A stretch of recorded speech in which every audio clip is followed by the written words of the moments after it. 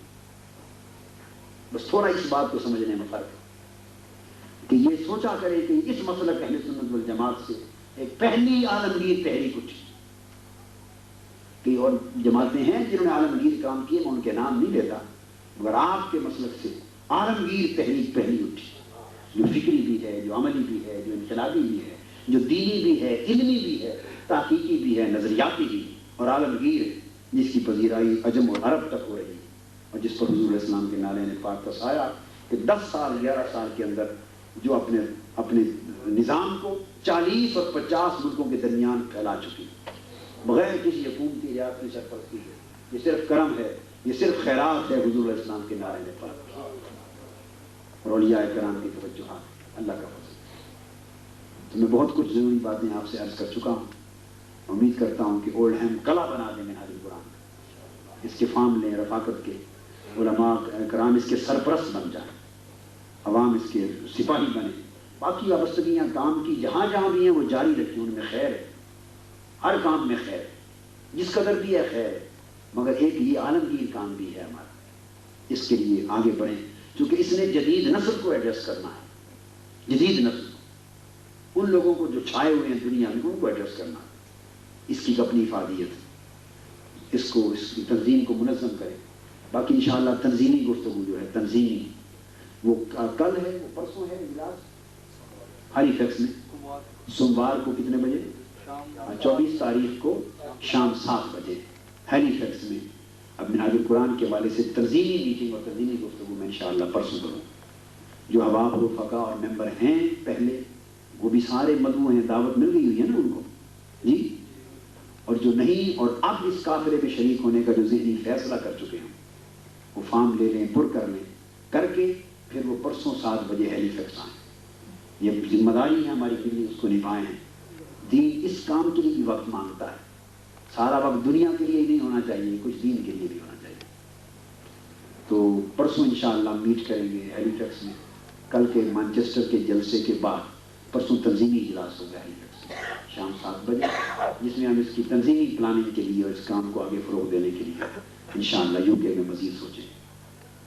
باقی آپ نے ریجنس پارک والی دعوت علامہ خادمی اپنا خادم حسین صاحب سے سنی لی، میلاد مصطفیٰ کانفرنس، دراصل تو میں اس بڑے پروگرام کے لیے آتا ہوں، شروع کر دیا ہے، اللہ اس کو جاری رکھے، اور اس سے اس سال کے ہمارے میلاد النبی کے پروگرام شروع ہوں گے، اور تحریک منہاج القرآن کے تحت واپس پہنچتے ہی 12 ربیع الاول سے جلوس ہمارا اور میلاد پاک کی کانفرنس، اور اس سال پاکستان میں تحریک منہاج القرآن کے تحت مسلسل ستمبر سے جنوری تک 75 یا 70 کانفرنسز پاکستان میں میلاد مصطفیٰ کی ہوئی، مسلسل 70 میلاد مصطفیٰ کانفرنسز پاکستان میں ہوئی، ان کے پروگرام چھپے ہوئے اشتہار پورے ملک پر، تو ایک پورا 5 مہینے کا سائیکل چلتا رہے، پورا 5 مہینے میلاد مصطفیٰ کی کانفرنسز کا سائیکل چلتا رہے انشاءاللہ تعالیٰ۔ تو یہ آغاز اس ریجن پارک والی جو مسجد ہے لندن کی 5 ستمبر سے ہوگا، انشاءاللہ اللہ پاک اس میں خیر برکت دے۔